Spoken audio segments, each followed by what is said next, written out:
Welcome to First Namesake. I'm Valentine and this is my mom, Regina.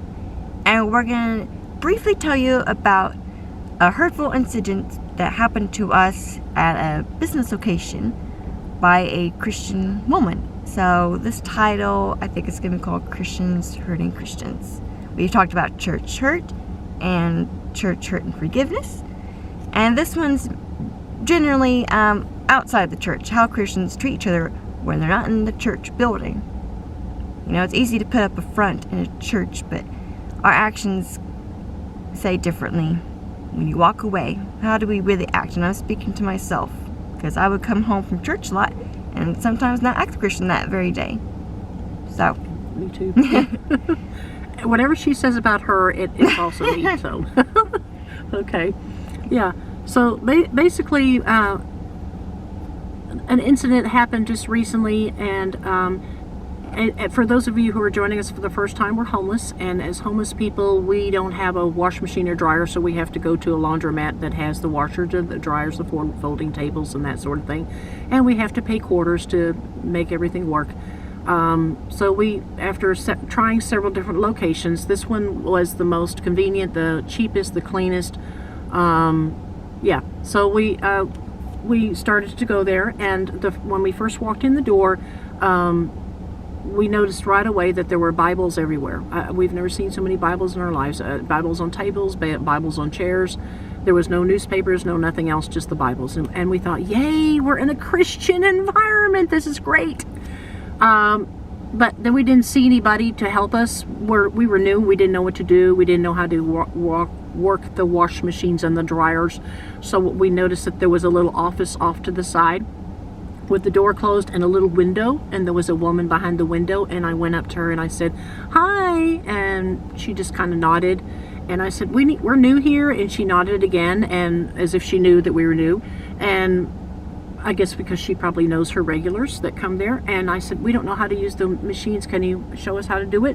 So she walked out of the door and helped us work the wash machine and the dryer, and that first day she did pay for, I think, one wash machine and one dryer for us. And I thought, wow, this is really nice. She's really nice. She doesn't smile much, but she's, at least she's courteous, and she's helping us pay for our first load. And then after that, we would go weeks on end, months, but no. She would be behind the office door, and when the door's closed, we assume that means don't bother me. I would like to be left alone, and we understand that. But other times she would be out doing some clothes and drying, and I didn't understand why she was using wash machines and dryers for that should have been used for customers. And then my husband reminded me that on the outside of the building there's a sign that says bundle service, which means she does it for customers at a certain price. The washing, the drying, the folding. So that's why there were these extra wash machines and dryers that were being used by her instead of for the customers. So anyway, but long story short, weeks would go on in, and she would never say hello. When I would say hello, but she would just kind of nod. She would speak to her regulars. Yeah, she would speak to her regulars. Hi, John. Hi, Susie May. But I guess those were people she knew from church. And so weeks would go by, and I thought, this is really awkward. Why isn't she saying hello? And so I prayed about it. Lord, I'm afraid of rejection. I don't like to go up to people and say hi, and then they scowl at me or they ignore me, and it bothers me. So help me, God. I feel like I need to say hello. As a Christian, that's the proper thing to do. So I went up to her, and I noticed she had a t-shirt on, and it said Galveston. That's in Texas. It's a beach resort place. And I said, oh, you've been to Galveston? I've been to Galveston. And so it started a conversation, but she never did smile during the whole conversation. It was very serious, and I thought, well, maybe she's just a serious person. And I thought that's okay. And then that was it. After that conversation, when we came in the next few weeks, there was no hello, there was no how are you, but I thought that as a Christian, it's the right thing to do, and I'm not giving myself airs or ourselves airs, but that's just the right thing to do. You walk in a business establishment and you say hello, good morning. So we would do that. We would say hello, good morning, and then she would say hello, good morning, but she never said it first. And there were times where we were carrying heavy baskets of laundry, and she was standing right there in front of the door, and she didn't open the door for us. And it's really difficult to open up this very heavy glass door and then try to carry in your basket of laundry that's very heavy inside. It's really nice if somebody could help you. And she never helped us, and we're not here to talk bad about her and go on and on about that in this video, but we're just trying to give you a background of the attitude, I guess, or behavior, the Christian or non-Christian behavior that we got from a businesswoman. And during conversation with her, she did say that she goes to church. Yes, and she asked us, and she found out we were homeless. I guess I was stupid and blurted it out. You know, when you're homeless, you want to be discreet. You don't want to tell people because you're frowned upon when you're homeless. That's a whole nother story, and we could do a video on that alone. But going back to that, she said, "Have you found a church?" And we said, "No, we don't go to church right now because of past church hurt." And so right now we're kind of trying to heal from that. And she said, "Well, if you ever need to find a church, I go to so-and-so church. It's a wonderful church. We're non-judgmental. We will welcome you with loving arms. We have ministries," and the list goes on.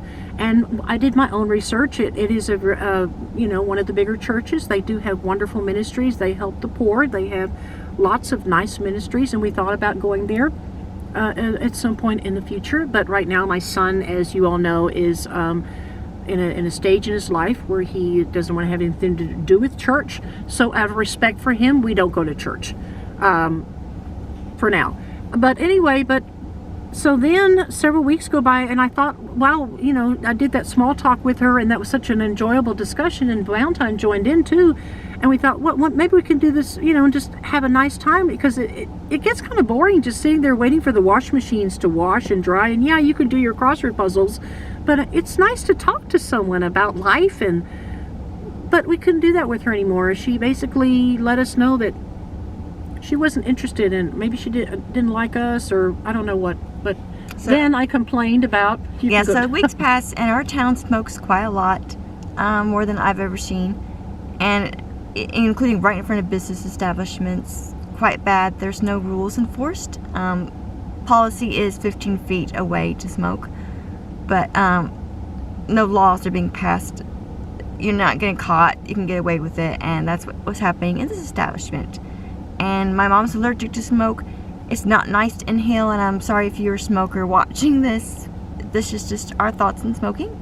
And it gets on us and on our clean clothes. And when my mom called this lady about the situation, the lady was not happy about the phone call, and hung up on my mother. And so that was hurtful to hear from a businesswoman who should have listened to her customers' concerns, especially health-wise.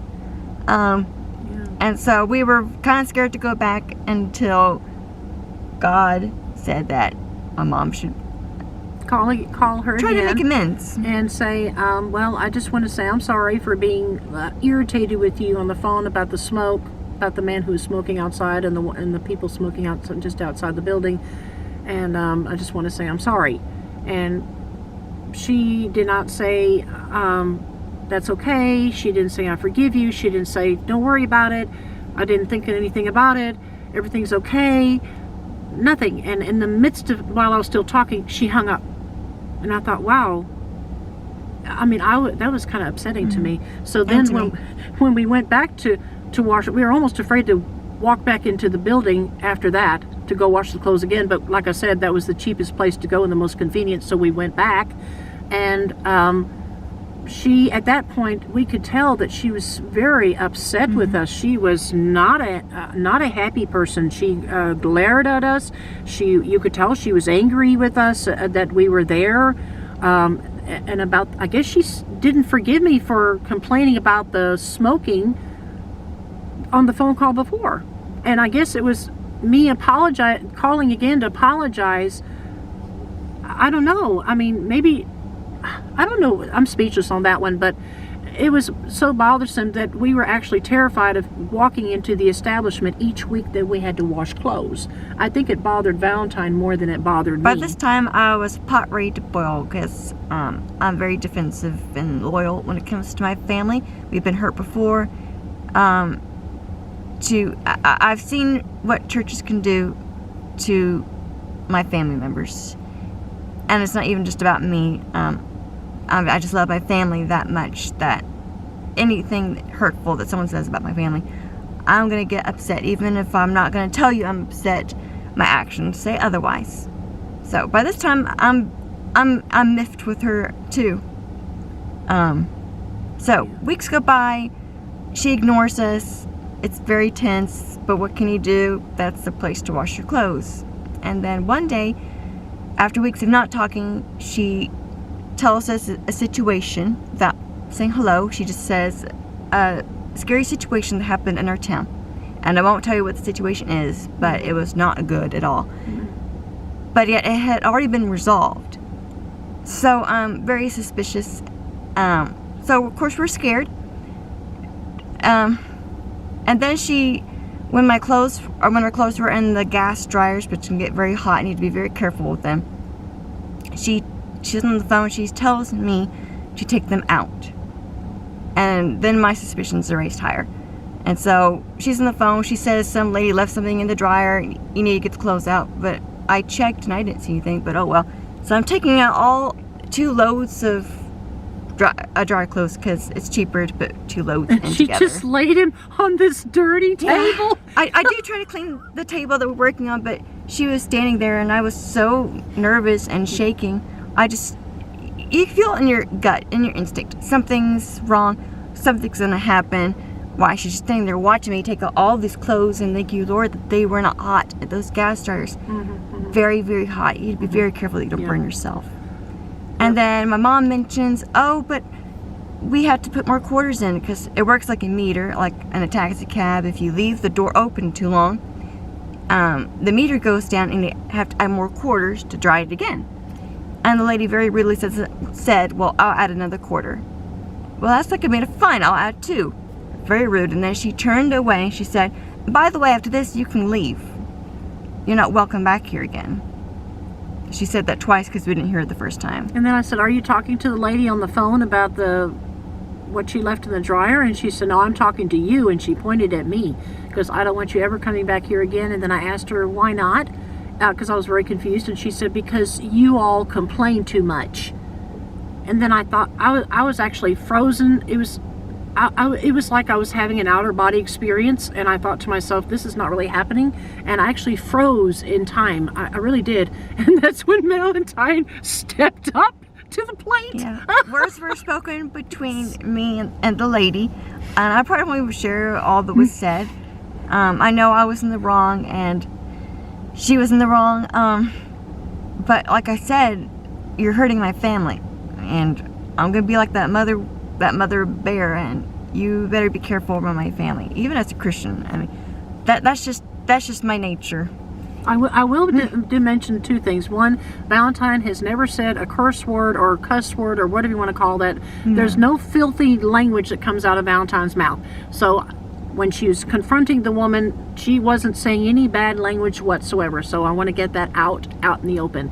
And then I lost my second train of thought, but basically, then she did say, and I will share this, that she did say, or rather I said, that's when I finally came to, and I kind of got out of my frozen stage, and I said, I just wanted you to know that my daughter more so than anyone has been terrified to come here every week because of the kind of the behavior that you display towards us. You make it kind of very visible that you don't want us here, and we've been trying to figure out why. And then she laughed, and then she said, "Why do you keep coming here then?" Yeah. And we explained that it was the most recently priced. Yeah. So So I said, I might as well tell you, I did say, I don't see how you can call yourself a Christian. Yeah. I did say that. And she said, I am a Christian. Yeah, she laughed again because don't tell me about my Christianity. It was a very defensive And I know I was in the wrong. I could have handled it better. Like I said, I was a pot, and I was so hurt by her unchristian behavior. And just so you know, I don't know if we talked about this before, but this is our maybe second or third attempt talking about this because it was a traumatizing experience. We have had church hurt before, and that's bad enough. But when you're away from the church, just Christians hurting each other, I would have never known that she was a Christian if she hadn't said anything. Yeah, and the Bibles everywhere. I don't know if I mentioned that in this videos that there were Bibles everywhere, and I thought, wow. And I can't think of anything that we did for her to lash out in that way, saying that we weren't welcome back. My mom just mentioned smoking, and that was a health hazard. And then I just said I couldn't pay for the quarters, and that was the only time. And I even asked God later. I went, after we left the place, I said, Lord, help me to, please show me what I did wrong, what we did wrong as a family. What did we complain about? Because I'd like to make it right. I'd like to go to her and do what's right, Lord. And but the only thing that came to mind was me complaining about the smoking. And then I said to God, but Lord, I already apologized for that. What else did I do wrong? There was nothing else that came, not to give ourselves airs or anything, but I had already called and apologized about the smoking thing. And I wouldn't even say that the fact that we didn't have enough money for the dryers, I wouldn't consider that a complaint.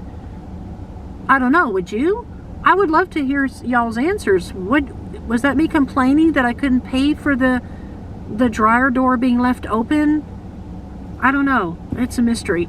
But almost a week has passed since it's ended. By the time you watch this, it'll be after Christmas. Right. And I'm hoping by that time, the Lord is working in our hearts to heal. I'm still dealing with some things, having to forgive the 70 times 7 thing that Jesus said. No matter how many times it takes you, forgive.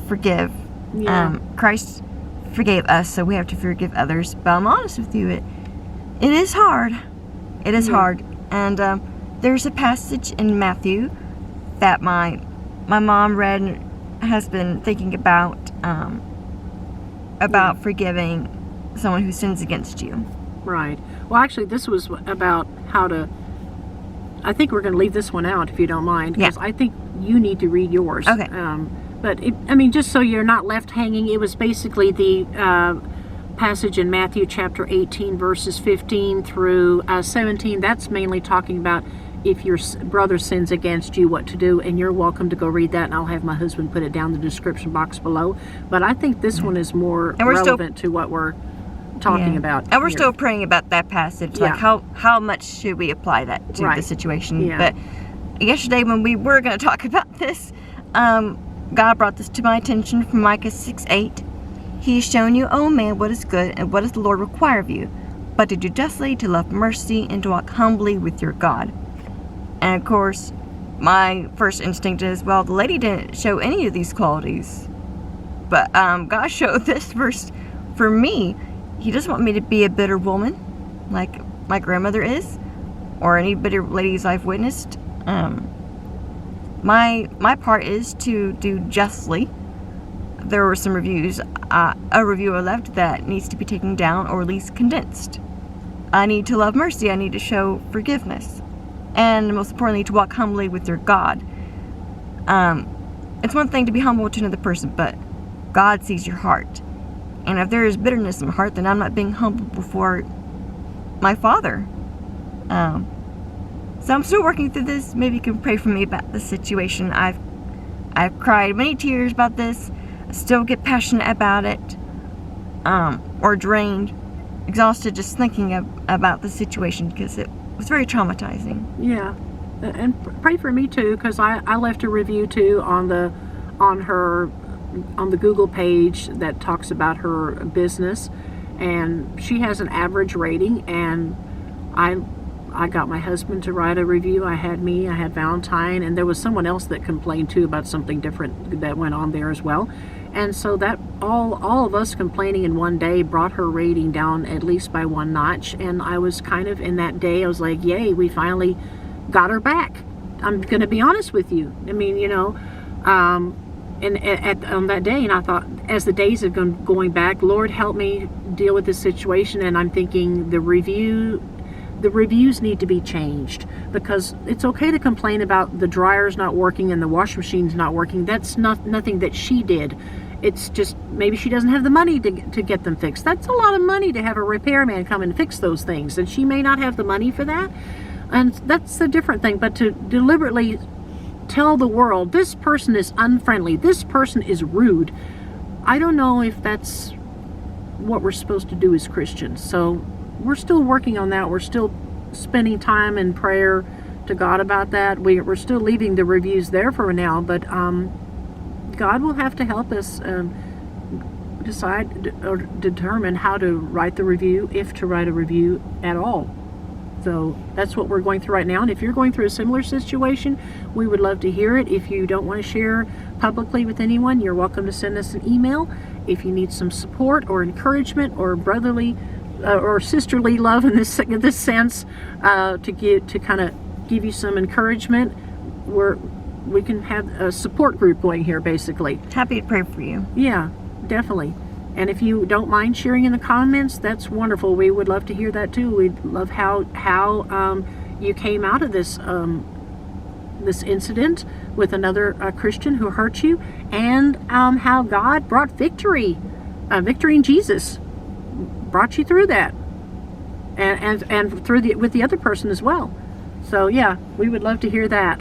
And hopefully the same thing will happen for us, but even if it doesn't, even if she never humbles herself and says, I'm sorry for what I did, may God give us the grace and the strength to still be humble before Him and among other Christians who we are going to get hurt. That's life. You are going to get hurt. You've been hurt. It's going to continue until the Lord Jesus comes to take us home. And what a beautiful and wonderful day that would be. Won't that be wonderful? No more Christians hurting other Christians. Yay! So, hopefully that brought you some good news. And maybe you yourself can meditate on Micah 6:8. It's quoted often. Yeah. But I don't think it is put into practice a lot. The words are easy to say, not easy to do. Right. So, yeah. We appreciate if you hit like, subscribe, click the notification bell. And I'll let you know anytime a video comes out. Lord willing, we do try to post every day a song, and then the next day a talk or whatever the Lord puts in our hearts to say. And we hope that you have a blessed day walking with the Lord. Yes. Bye. Bye-bye.